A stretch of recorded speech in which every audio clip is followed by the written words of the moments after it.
Hey, Jamie. Hey. Hi, Jamie.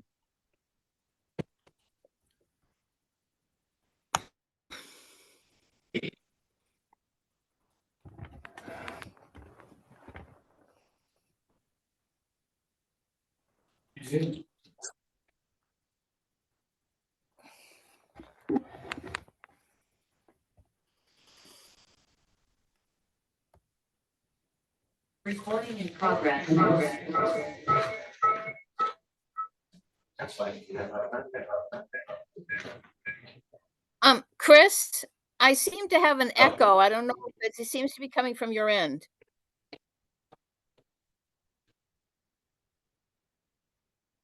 Okay, so the webinar has started.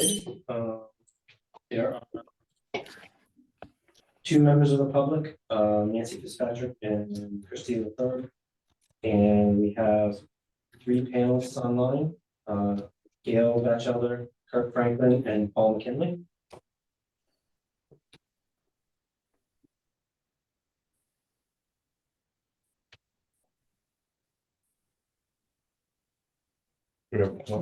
Should we go?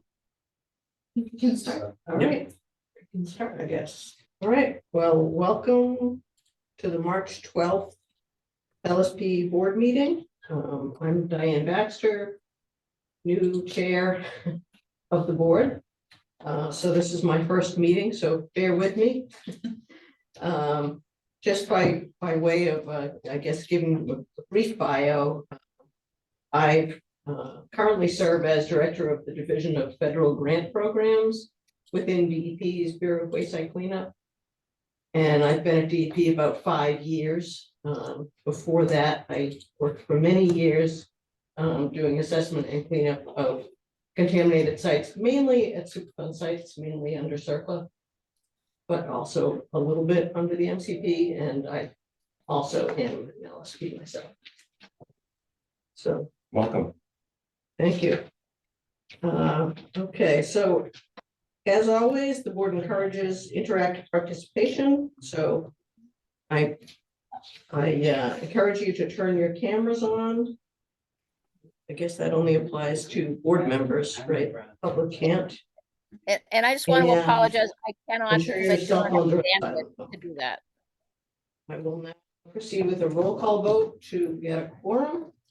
David Austin, Yes. Gail Batchelder. Yes. Gail, you're muted. No, actually, I'm not on my end. No, we can hear you, Gail. Okay. Yeah, she's unmuted. I don't know why we can't hear her. But I'm not, okay, hold I'll on. come back I to can- Gail. I think Greg was trying to talk too. Is Greg muted? Yeah, Greg just said something too. Oh, this, No audio. I'm not muted. No, I can hear Okay, Gail. we have some technical difficulties. Let's see. We'll finish maybe the people who are in the room. Craig Ellis, Yes. Catherine Karen, Yes. Jamie Smith, Present. Diane Baxter. And that's all right. You know what? Speakers on. Can you hear me now? Yeah. Hold on. Speakers, Sync Master HD.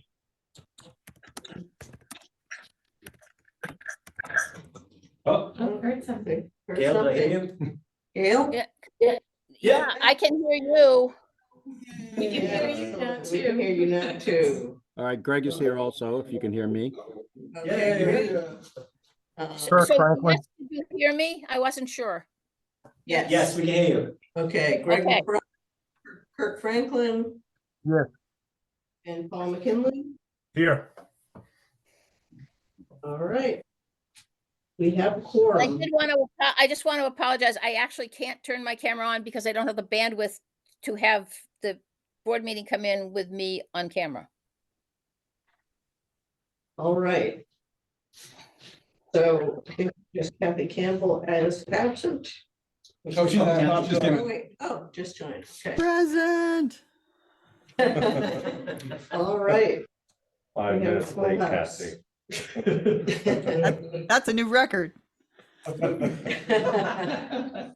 Okay, and Chris, did any other members of the public join in? Yes. Brian Roden, Charles Young, Nancy Fitzpatrick, Wendy Rundle. And Christina Burke, that's everybody that's on right now. All right. Very good. Okay, so first item is the Continuing Education Committee meeting. I'll turn the chair over to David Austin or Gail Batchelder. Sure, David, I'll start the continuing ed committee meeting. It's 12:06. And I don't know of any other announcements or changes to the agenda. Any comments or edits on the draft meeting minutes from last month?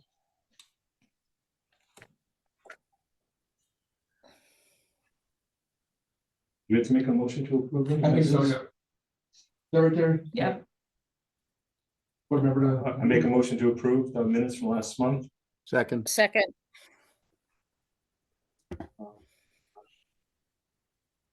So I'll go through the roll call. Gail, yes, Greg, yes, Kathy, Yes.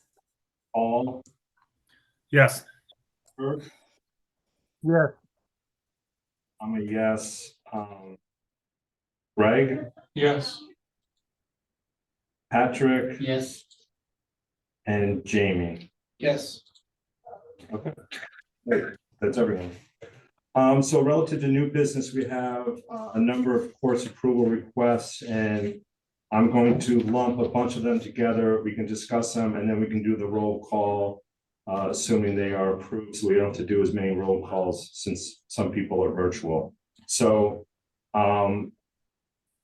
course one is Mass DEP 2-hour regulatory, 2-hour technical offering. In April, in person, and then future on demand. I'm going to bundle that with offering number 3, LSPA method 3, stage 1 environmental screening, updates to technical credits in April, in-person format and on-demand format. Item number 4, another offering from the LSPA, machine learning application for site characterization, 1.5 technical credits in person in April, and then a future on demand format. Number 5, also from the LSPA, the new updated MCP short forms, 2 technical credits in person in April, and then a future on demand format. And the next one, number 6, also from the LSPA, do's and don'ts of in situ remediation, 2 technical credits in person at their April symposium, and then a future on demand.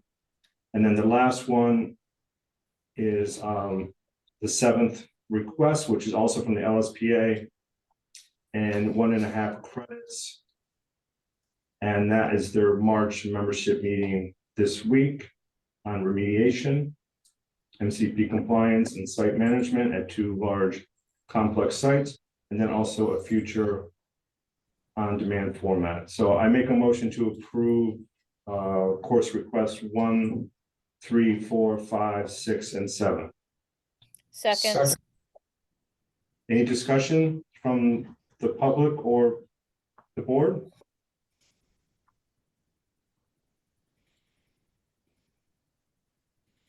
So I'll go through a roll call, which will be approving these 6 offerings. Gail, yes, Greg, yes, Kathy, Yes. Paul, Yes. Kirk, yes, I'm a yes, Craig, Yes. Patrick, Yes. and Jamie. Yes. Great, thanks.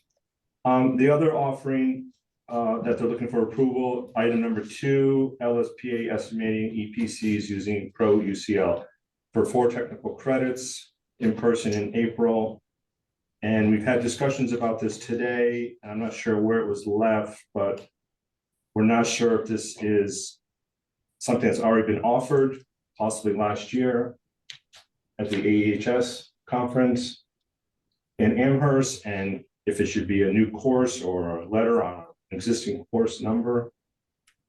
Yeah, it was offered in October at the SOS conference at UMass. Bernie was one of the instructors, but for this course, he's not. There's the two other people from Sanborn Head were the instructors in October, and then our instructors on this course.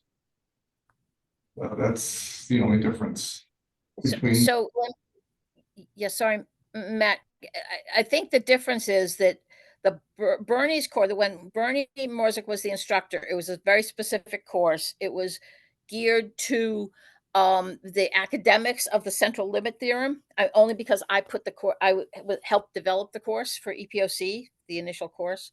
So I know what the content was. And somebody else would not have done that. I mean, that's not what somebody else would have done. And I thought from the descriptions of just in the title, that these are more geared to risk assessment, and maybe the course in October was inadvertently given a wrong, the similar number, but it should not have been. Bernie's courses were very distinct. And I think that we shouldn't necessarily continue that. If this is the same as the October course, it's a problem, because the other course, I guess, had the same number just with a C after it or whatever, but I don't think it should have. I think this is a very different course. Well, the And we course in should October start again. wasn't given a number. It was just the regular conference number Yeah, for the SOS conference, so they didn't have individual course numbers for the workshops. But the one in So we could give this a new number. the one in 2022, 2 years ago, that was an 8-hour course offered by the LSPA, and Bernie was a presenter. Okay, then instructor. that's the same course. That is the same course, and this is different, I think. Yeah, Wendy just said this course is a condensed version of the 8-hour course with less emphasis on the basics of statistics and more on the EPC UCL regulatory and guidance context given in the new regulations. that's how I see it. Yep, new number. Yeah, I see it differently too, as more about the new regs and the way that you use Pro UCL to, Yep, and there may be a new software version too, I'm not sure. yeah. Well, there's always, you know, So we'll leave it as a new course with a new number. I Sure, think so. It's gonna be in person. That's all, that's what the offering is Yeah. in April. I make a motion to approve. Second, Any other discussion from the board or public? No, A yes is approving. Gail, yes, Greg, Yes, Kathy, Yes. Paul, Yes. Burke. Yes. I'm a yes. Craig, Yes. Patrick, Yes. and Jamie. Okay, moving up to request number 8, new MOA. Summit 2024 on Brownsfield. Credit for every hour attended. I questioned if this was something that is consistent with what LSPs need to know in Massachusetts doing MCP work. There's only, I think, one session that's specific to Massachusetts. Some of the other ones may be applicable. I can't tell from the titles. And in talking with Matt, we actually approved this in 2 years ago when it was in Massachusetts. And it was also similar format. It was topics and speakers from all over New England. So do people want to approve this as a conference or have them dice it up more and just what's applicable to Massachusetts and LFPs? How did we handle it the last time this conference came forward? It was approved at the conference, so a half hour for every hour in attendance, similar to the TEL conference and UMass conference, things like that. But those are heavily technical. I mean, this is a lot of regulatory stuff and case studies stuff. So. Yeah, the conference in what, 2022 was 3 days with 20 sessions or so. This is a 2-day conference. With about 24 sessions. Yeah, a lot of the similar themes of each state presents a case study or a site, and they also have other sessions. So a similar theme, but they're all different discussions and presentations. Do we think that any of the brownfields ideas that apply to, that are conducted in other states are similar enough that they would be relevant to Massachusetts? Because some of them are federal. I mean, the reason I'm thinking it is that a lot of them are federal Superfund sites. I mean, not federal brownfield sites. I attended the last one in Massachusetts, and I would say yes to that. You know, a case study or something that was going on in Vermont, you could draw from that relative to if you're doing brownfield work in Massachusetts. I didn't think it was all applicable, but then I found out that we approved the previous one. I tend to agree, David. I think that there's broad enough interest in the topic, and it certainly, while not directly related to MCP work, is related enough so that from a technical standpoint would be relevant. Yeah.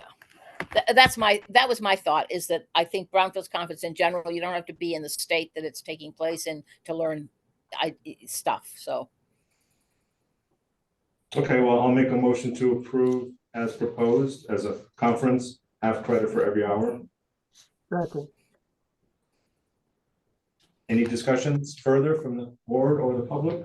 And just one note too, for this conference, you have to attend the full day to get half the credits. So it's you can't just attend a half day to get a couple of credits. Yeah, you have to sign in throughout the day. Yeah. So a yes is approving the roll call. Gail, Yes. Greg, Yes. Kathy, Yes. Paul, Yes. Kirk. Yes. I'm a yes. Craig, Yes. Patrick, Yes. and Jamie. Yes. And then the last new one, item 9, is EPC offering from last month. They're looking for 4 technical credits. It was in person. The 5th annual PFAS seminar. Did anyone? I had add a up- question. I had a question on it. David, I know you're involved in this, but my question not- was, oh, okay. So, but you've been involved with EBC courses in the past, I think, right? Yes. So if we're doing it after the course has happened, and I know that what they give as a certificate isn't the same as what the board has, would they then send out the board's Yes. approval request afterwards? Is that part of what they submitted? I don't remember seeing it. That's all. Yes, because the LSP would need the official form with the course number and all that for renewal.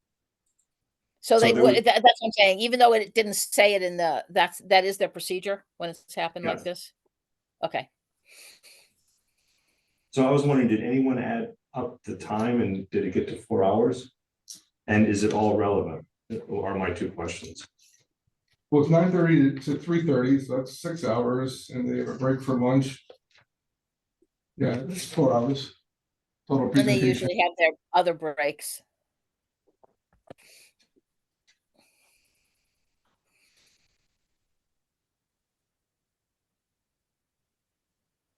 Does everyone feel is applicable, the content?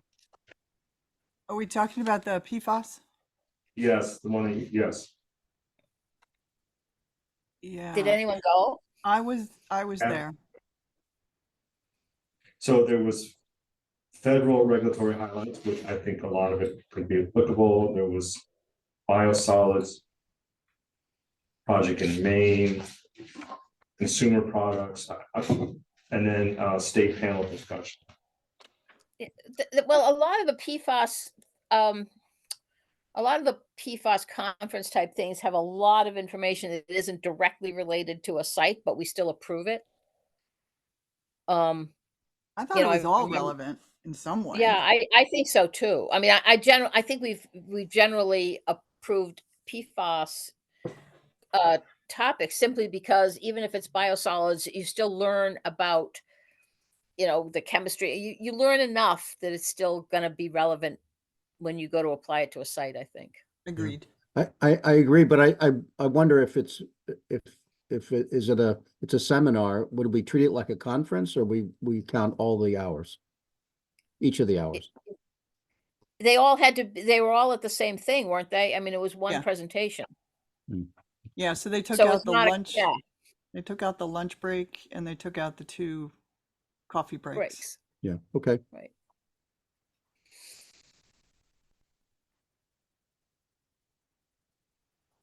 Well, I would Okay. move that we accept it.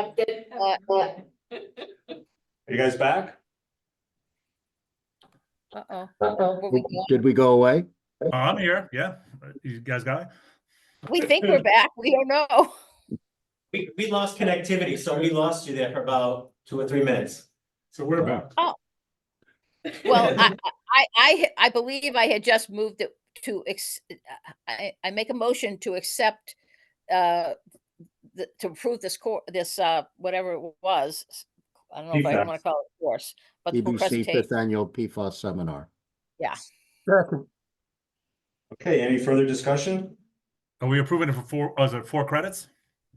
4 technical Yes. credits, yes. Yep. Okay. So a yes is approving. Gail, Yes. Greg, Yes, Kathy, Yes. Paul, Yes.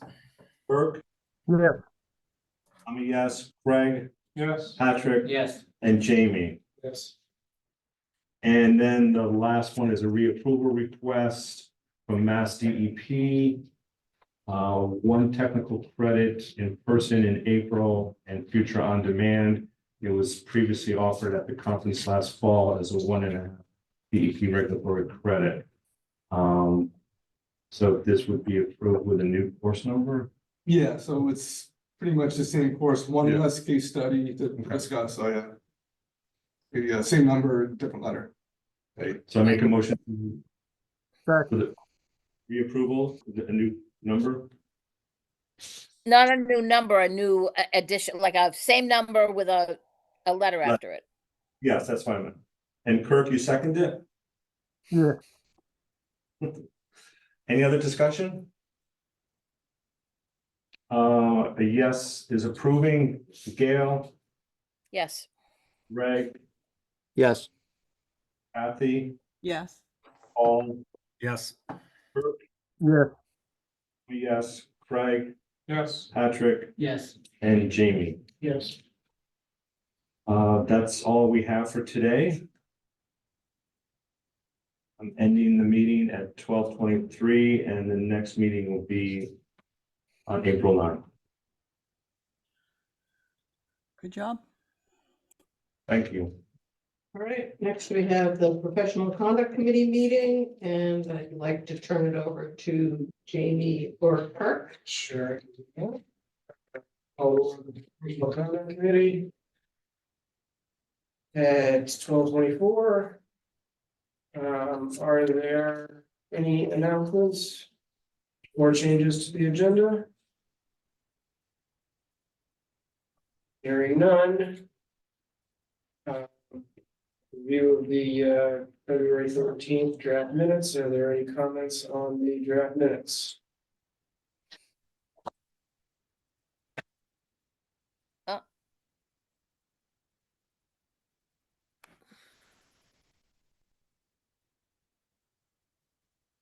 Hearing none, is there a motion to approve the draft minutes? so moved. So moved. Second. Okay. Guess I need to do a roll call. Yes is to approve. Greg, Yes, Kathy, Yes. Gail, Yes. Kurt, yeah, David, Yes. Craig, Yes. Patrick, Yes. missing anyone? Yeah, you're missing Paul. Yes. Sorry, didn't have it written. You yes, Paul? I'm a yes. All right. Minutes are hereby adopted.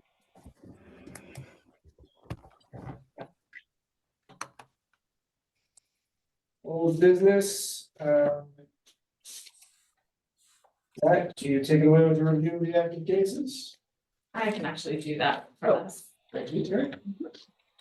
Do you want to put the active cases up? Yes.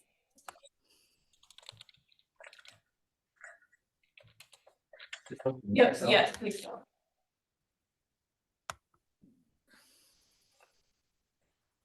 And if we can go over to the left. Up to this one. I'll give her a quick. So number 105C07, we will be discussing in a quasi judicial session later today. Number 208C03, we will also be discussing in a quasi judicial session later today. Number 312, oh, actually, I'm sorry, can I correct what I said for 1 on the top? 05C07, we'll actually be discussing it in an executive session later today. Sorry what I said incorrectly before. Number 208C03, we will be discussing at a quasi judicial session later today. Number 312C01, we'll be discussing as a quasi judicial session later today. Number 418C01, I believe the CRT and that one has met since the last meeting, and is planning on meeting again in the near future in the next couple weeks. So that one has been restarted and is moving forward.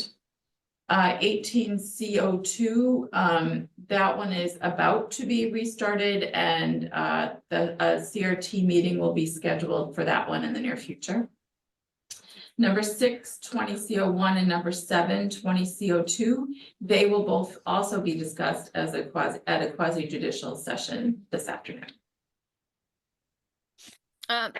Terry, what happened to the rest of all the cases that are in progress? Usually we put them on there. Once the complaint comes in, it gets put in there, especially once we have a CRT members or whatever. It just once we have it, we usually put it in there. This list is, as my recollection, was the cases that were actually active with complaint review teams assigned to them. So that's the only ones at that stage right now. The complaint comes in and it hasn't yet been assigned to CRT. It's not yet an active disciplinary investigation, so it doesn't go on the list. Okay, so they were on before, but now they're off for that reason. Right. Yeah, okay. You. So I guess now we'll go into item B, which is point 21C01. The screening team has evaluated that one. Yeah, I'll discuss that one, Jamie. Well, 21C01. I recall this is the case with 2 auto parts stores that each abut each other. And redacted case documents were given to board members back in August of last year for review. At the January 9th, 2024 board meeting, the board voted to form a screening team to evaluate the complaint and provide a recommendation to the full board on whether to dismiss the complaint or investigate via CRT. Gail Batchelder and Greg McBride were assigned as screening team members. Screening team subsequently met on 3 occasions to discuss and evaluate the complaint and the LSP response. For the release history in brief, in March 1998, the Class A3 RAO and AUL was filed by Auto Parts Store number 2, associated with a subsurface petroleum release. 12 years later, in 2010, during a plumbing repair and shallow soil excavation at abutting Auto Parts Store number 1, contaminated soil was encountered near the adjoining property line. In 2015, Auto Parts Store number 1 filed a DPS opinion claiming contaminant migration from Auto Parts Store number 2. A DPS addendum was later submitted in May 2019. In February 2020, based on the DPS opinion, DEP issued an NOR to Auto Parts Store number 2 and required the submittal of a phase 1 site investigation and tier classification by September 2nd, 2020. In April 27th, 2020, Auto Parts Store number 2 submitted a rebuttal to the DPS to Mass DEP. And then on September 2nd, 2020, Auto Parts Store number 2 submitted a required Phase 1 report and Tier 2 classification to DEP. So the complainant basically had 6 allegations. The screening team evaluated and provides comments here. The first allegation in regard to the submittal of the rebuttal of the DPS alleges it included inconsistent misrepresentations and contrary information with respect to groundwater flow direction and prior use of the site as a dumping area with filled-in wetlands. The screening team indicates that since the DPS rebuttal does not require a BWSC form with certification as an LSP opinion, the screening team didn't view this work as professional services. Therefore, the work was done outside the jurisdiction of board regulations. The second allegation in regard to the submittal of the rebuttal to the DPS, which may be a conflict of interest under 4.04 as alleged by the complainant. The complainant alleged that the submittal of the DPS rebuttal was outside the scope of the LSP's charge responsibility and was done for a strategic business or legal interest. The screening team did not think that the submittal of the DPS rebuttal violated the board's regulations pertaining to conflict of interest. Item 3, allegation number 3. The Phase 1 report was submitted to Mass DEP was non-compliant and contained deficiencies. The screening team reviewed the Phase 1 report in detail and noted shortcomings and items that were concerning. Some examples included conducting a Phase 1 investigation without installing a minimum of 3 wells or providing the required justification for not doing that, and including a site plan without utility lines or showing the former sampling locations. Additionally, it was not stated that the LSP or a representative visited the site in question. The Phase 1 repeated information from previous submittals done by others as fact without justification or statement that the information was adequate. As such, the screening team recommends further investigation into this allegation. Allegation number 4, the abutter, Auto Parts Store number 1 owner, was never contacted to conduct assessment work on its property. Here, the screening team noted that no sampling work was done on the abutting property during the Phase 1 investigation, which is typical for Phase 1 investigations, meaning sampling not done off-site. Therefore, there's no requirement to contact the abutter, and no board violation was identified by the screening team. Item number 5, allegation number 5, the LSP did not make a good faith and reasonable effort to identify and obtain the relevant data to discharge professional obligations. Screening team indicated that the Phase 1 report included a discussion of off-site boring log data, but there was no discussion of the off-site LNAPL and the off-site soil gas sampling previously completed. Therefore, the screening team recommends further investigation into this allegation. And item number 6, LSP did not act with reasonable care and diligence or ordinarily exercised by LSPs in good standing. Statements and assumptions by LSP were made without applicable facts and evidence. The screening team indicated the Phase 1 report included inadequate referencing to statements about site conditions and sometimes no references at all. Also, the Phase 1 report relied on data and observations reported by other firms, but there wasn't much done to confirm the older data or the prior observations made. Therefore, the screening team recommends further investigation into this allegation. So overall, based on the items discussed above, the screening team recommends that a CRT be assigned to further investigate some of the allegations. With that, I give it to the floor for the board member to discuss and take board action. If there are any questions, Gail, Greg, and I are here for support.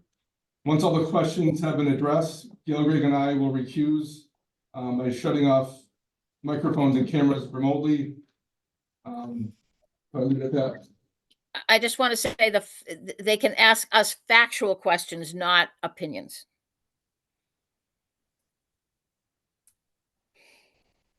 The complaint of the LSP was from one of the auto body owners. Auto The- body shop number one, Auto parts store. Filed the auto complaint. parts store number one. Yeah, sorry. And filed it against the LSP for the Other auto parts store. Correct.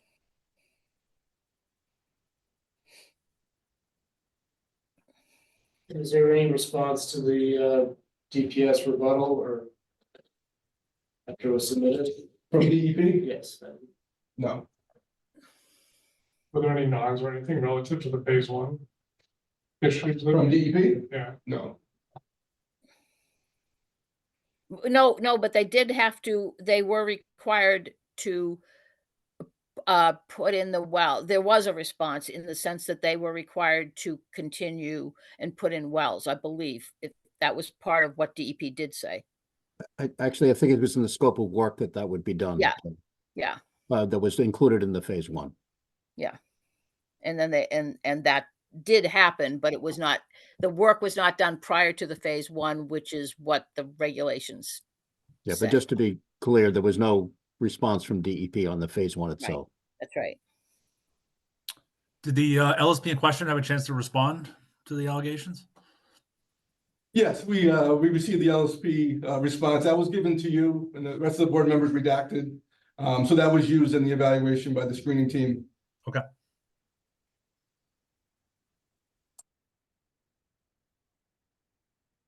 There was a lot of, in fairness, there was a lot of material to read and it was hard when it was redacted to keep it straight. We'll be honest. That's why people may have had difficulty following that redacted version. The actual complaint was extensive in length, and Matt has done a good job kind of breaking it down into 6 basic items, but it's a long complaint. Yeah.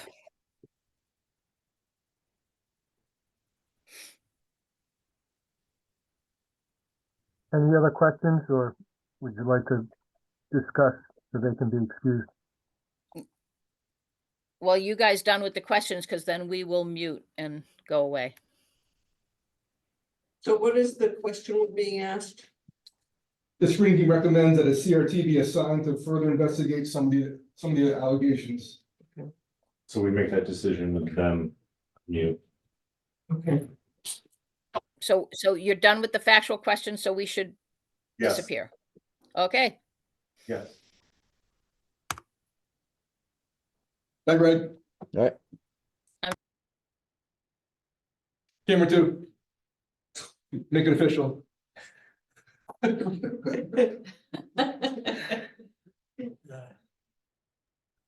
All right, so I don't know how much we want to discuss, but is there any feeling that they're wanting to send it to a CRT? That's their recommendation. I'd be okay with that. Yeah, Yes, yeah, it seems so. Motion to assign a CRT. I'll second that. Any questions, any comments? And so I guess when we go back, it'll be Gail and Greg on the CRT? Yeah, since they've already seen Yeah. everything, they should be fine. Okay. Do you want to do a vote? Yes. Roll call vote?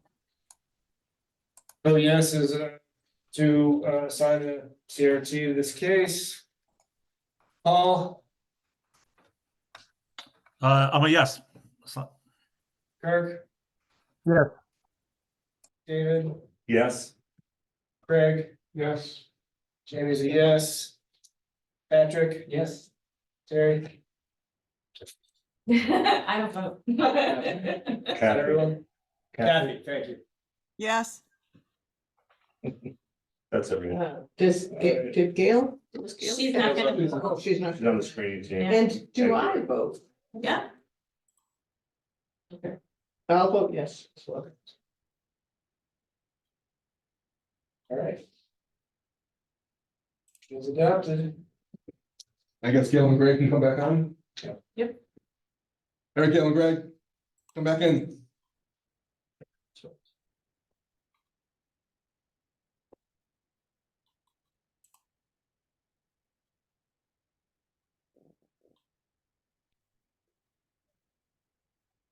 Hey, Joe, you there? Yes, I am now. I left the room, so, because I couldn't turn on, it's like, I left the room, so I wasn't sure. So the board voted to assign a screening team, I mean, a CRT, and you and Greg will be members along with Jared. Okay, All right, I think that does it for old business. Is there any new business? Okay. So new business, so next meeting will be April 9th, 2024, hybrid. And we will adjourn the professional comment committee meeting at 12:01. Thanks, Joe. All right, so now I think we're on to the LSP board meeting. Call to order at 12:41. Are there any announcements? I don't have any. Okay. Any proposed changes to the agenda? No. Okay, the draft review of the draft minutes of the last meeting held on February 13. Any comments?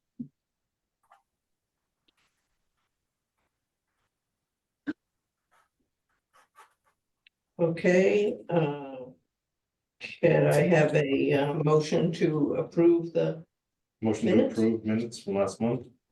Second. right? And do roll call, David Austin? Yes. Gail Bachelor, yes, Kathy Campbell, Yes, Craig Ellis, Yes. Kirk Franklin, Yes, Patrick Aaron, Yes, Greg McBride, Yes, Paul McKinley, Yes, Jamie Smith, Yes. and Diane Baxter. Yes, oh no, actually, I take that back, because I wasn't part of the last meeting. That's fine. Yep. All right. Decisions regarding licenses, licensing, I can't get that word out. Licensing of applicants. Matt, are you gonna give us? Yep, so we have two candidates, ARP number 338 to discuss, to sit for the exam. The ARP consisted of James Smith, Patrick Heron, and Paul McKinley. Met on March 7th, 2024 to discuss both candidates. First one is Jennifer McKechnie, number 6805. Comments from the ARP indicated that the candidate had project summaries that showed expertise in a wide range of areas. RPE met requirements and had strong references that were very positive. The ARP voted to recommend this candidate to be eligible to sit for the exam.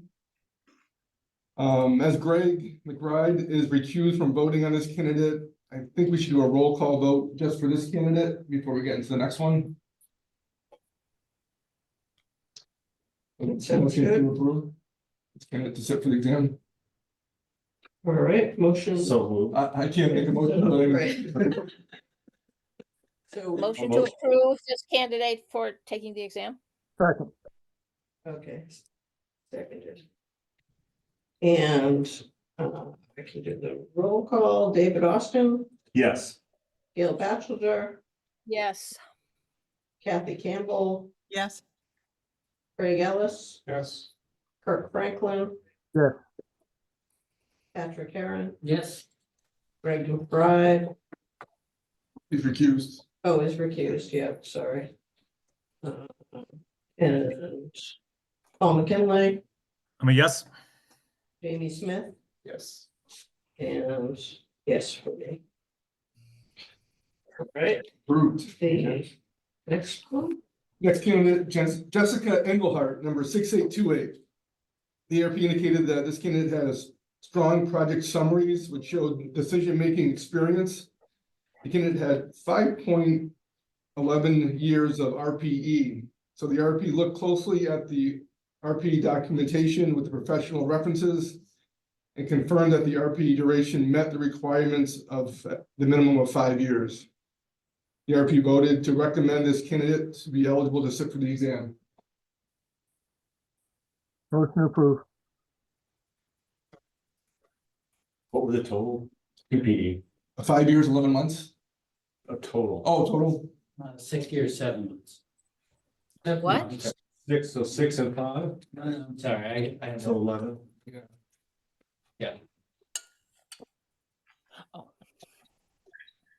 13 years, 6 months TPE. Thank you.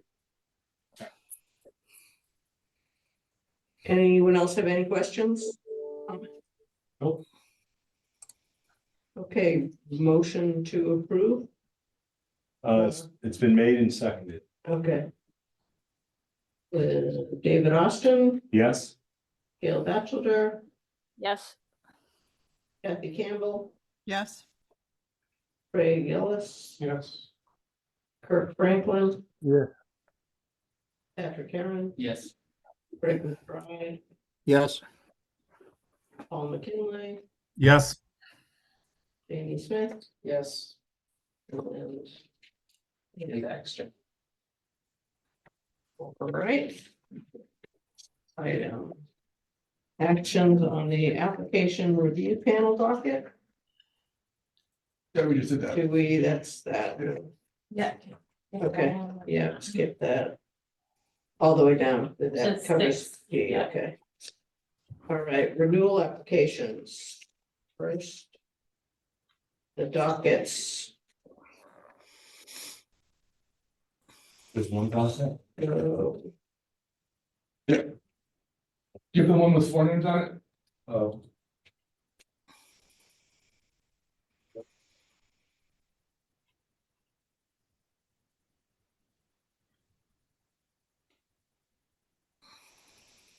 There you go. Four names. Okay, Motion to approve item number 1. Second. and roll call, David Austin, Yes? Gail Batchelder, Yes. Kathy Campbell, yes, Craig Ellis, Yes. Kirk Franklin, yes, Patrick Heron, Yes. Greg McBride, yes, Paul McKinley, Yes. Jamie Smith, Yes. and Baxter. Okay. Is there another one as well, or? Is It there was just No, one. just mine. just the one? Right? They get extra credit for renewing a month early. Yeah. Peace of mind, maybe. Okay, so the renewal status report, is that, Yep, I can present that. okay, 6B, renewal status report. Yeah, so for the April group, 31 total LSPs are on renewal roster. Application due by April 30th, 2024. So far, we got the 4 that we just approved. And then there were 2 others that announced retirement and 1 requested inactive status. For the balance, we'll have until April 30th to submit their renewal applications. Can we announce retirements? We have in the past. They are Bruce Tees and Michael Billa. Wow. Thank you.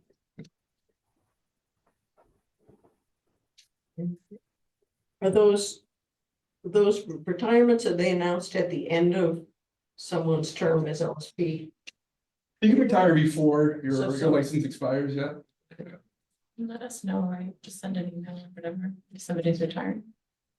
Oh, I think Natasha sent them emails to, Oh, yeah, they're all set in the system. Oh, no, I just meant like we would just get notified when people let us know, like it might not be at the end of their renewal period. I guess I wondered whether whether all LSPs would think to No. notify.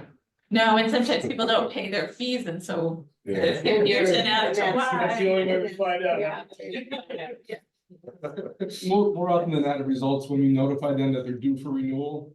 Yeah. that might trigger them. Okay. Credits, or I'm thinking about retirement and then they just do it, or their annual fee might be due, we'll notify them about their annual fee being due. And that kind of triggers Okay. action from them. That makes sense. That's kind of where I was going. with that question. All right, waiver request? I Mary? can talk about that. And so we received an email. This person is asking a waiver of the requirement to complete all the requirements for renewal within 3 years. So this person took the exam in August of 2022. And oh, do you want to put up the Yeah, email? Chris, want to pull up that waiver request for everyone to see? We can put it on the screen. And so they took the exam and they were initially told that they failed the exam, but the person made an exam challenge, which was pending for about 7 months, I believe, and then the LSP was informed that she or he, in fact, that their challenge was accepted, and as a result, they passed the exam. But their renewal date was 3 years from the time they took the exam, instead of when their challenge was granted. So they lost 7 months of time to renew. So they were asking to get that additional time back because they said since they had no idea that their challenge would be granted, they weren't taking continuing education credits because they didn't see any purpose to doing that. So that's the content of their waiver request. So what month was it that they finally passed? I believe, did they say, I'm sorry, they found out in August. And so I think they must have taken the exam in January of 2022 and then were informed in August that they passed. So their renewal date is January 2025 instead of August 2025. So they lost 7 months of time to renew. So the 3 years starts regardless of if you failed or passed the exam, Doesn't just by taking the exam, the 3 years starts. But I mean, it's, Yeah, is there anywhere in the regulations that says That's it right. starts with the exam date? Yeah, I don't know why, I don't know how or when that, and I don't know if I have that exactly correct in terms of when their initial time was started. I mean, it seems obvious that renewal date should be when They they passed. When they found out that they passed, because that's when they technically, they Right. didn't technically pass until the approval of their challenge. Right. Right. I agree with that. Yeah. Yeah, so I don't know how that date was come about, I'm not sure. So we the date Can we change it? Can we change their renewal date to what would be appropriate? That's what they were. That's the content of the request, yeah. Yeah, that Well, makes that's what I'm sense. saying. We can do that, right? Based Yeah, on motion to our, approve their request. Well, I would just caution that you do it on the quarterly calendar that we currently Right. have, so 6 months. I wouldn't, if you do 7 months, that's gonna be a total outlier for our renewal periods, so I think 6 No. months. So what's the it next one should would be? be July 30th. It should be the closest one to when they pass, which would be theoretically July 30th, I believe. Wait, when was the exam? Is it August? August. So it should be the one after they pass, not the one before though. Well, but that gives them more, it's weird. I don't know how it works for when you pass an exam and then you have to meet our deadline. Like the guys that passed in February, what would be their renewal date? The next would be April, so if they pass in February, they would get an April renewal date. They currently have a And this person January. has an October renewal date. This would be Yeah, it seems like it should be October, Okay. go forward rather than. Yeah, as long as you keep it on those, the either January, April, July, or October months. Perfect. Right, so it's October. It's October 30th. You see there, Laura McCarthy asked, but you can still take classes for credit in advance of taking the exam. That become valid once an LSP. But why would Yes. you do that? But you don't have to, and Right. if the person didn't know that they were, that they in fact passed. Right. Their employer probably wouldn't pay for it because they didn't Yeah. need them. Right. I mean, sort of regardless of the request, it seems like we should just make sure we change the practice so that they get a renewal date that coincides with the period after they find out they passed the exam. Yeah. Yeah. Right, yeah, that makes sense. So do we need a motion? Yes. Yeah, I make a motion to approve the request with the new renewal date being October. October 30th, right? 25.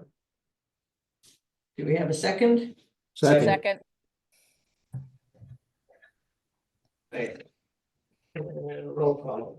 David, Yes. Gail Batchelor, Yes. Kathy Campbell, Yes, Craig Ellis, Yes. Kirk Franklin. Yes. Patrick Heron, Yes. Greg McBride, yes, Paul McKinley, Yes. Jamie Smith, Yes. and Diane Baxter. All right. Any other renewal related matters? That Terry? We don't have anything else today. Okay, licensing related matters, item 7. Matt, discuss new applicant and Yep, so we have a new application that came in a few weeks ago, Jane Parkin Coleman, assigned number 5450. I'd like to get an ARP set up. Do that application. Looking for volunteers. I can I'll volunteer. Who's that, Kirk? That was Kathy. Yeah. they both answered.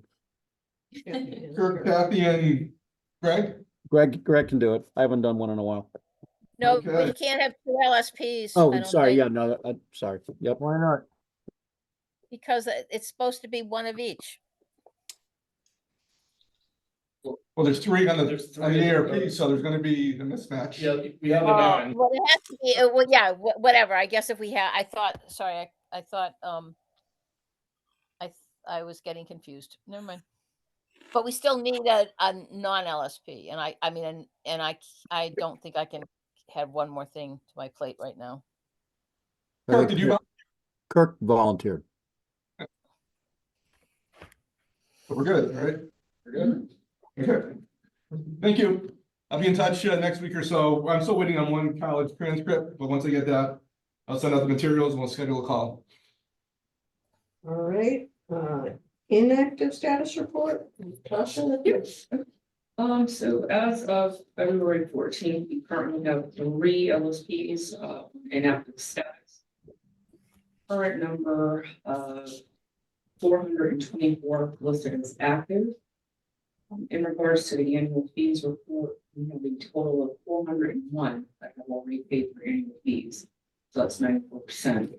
38 paid by check, so 9%. 363 paid online, so that's about 91%. And we have 25 who have yet to pay, so that's 6%. And reminders went out on March 1st.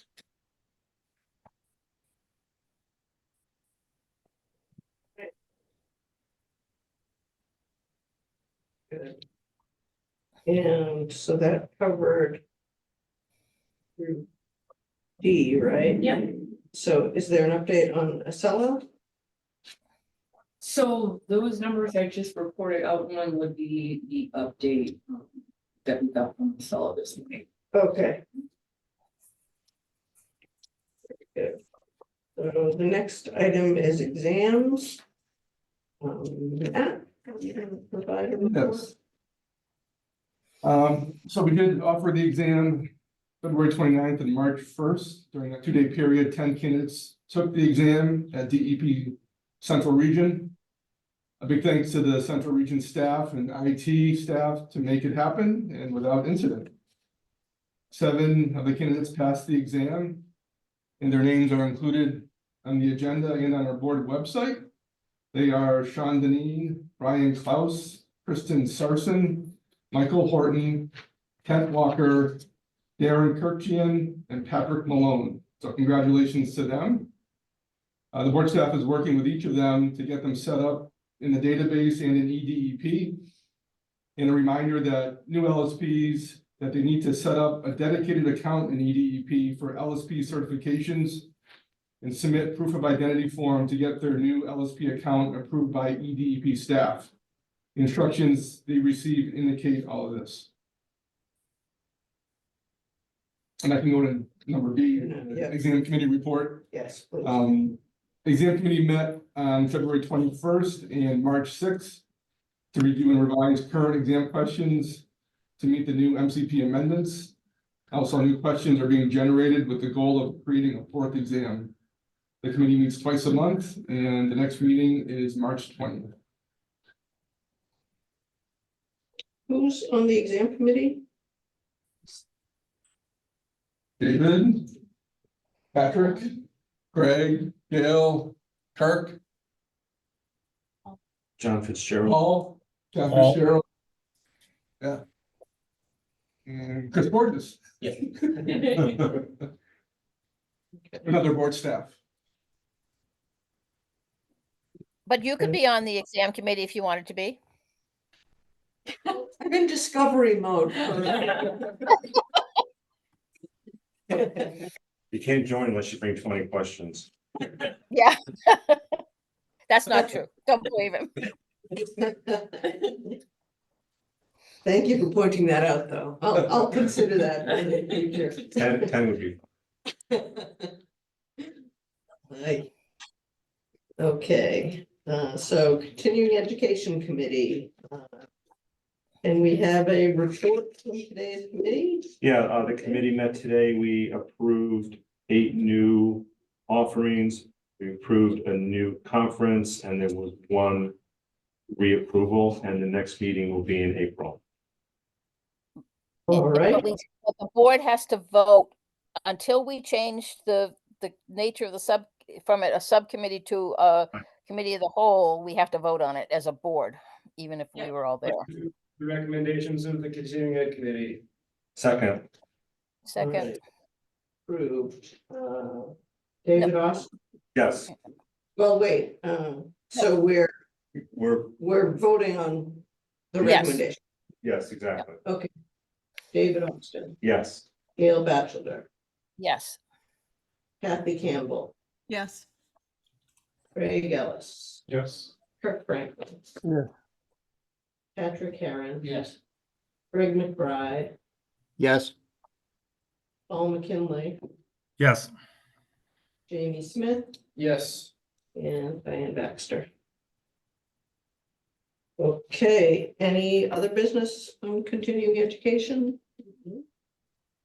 Can we have a report from the professional conduct committee? Indeed, we approved the minutes from the previous meeting.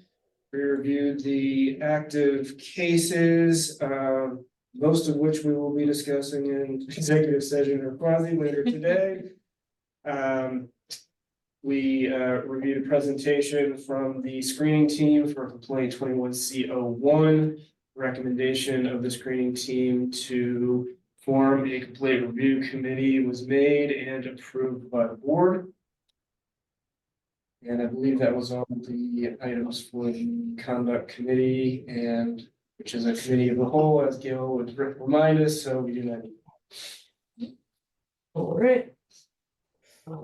We are at item 11 on our agenda, personnel budget and fees. I have Terry? no new information on any of those topics for today. Okay. Let's see, status of board vacancies. There is 1 board vacancy still for an environmental protection seat, and we are actively working to fill this seat. There is information on the website about the applicant requirements and how to apply. So if anyone listening in is interested, take a look at the website.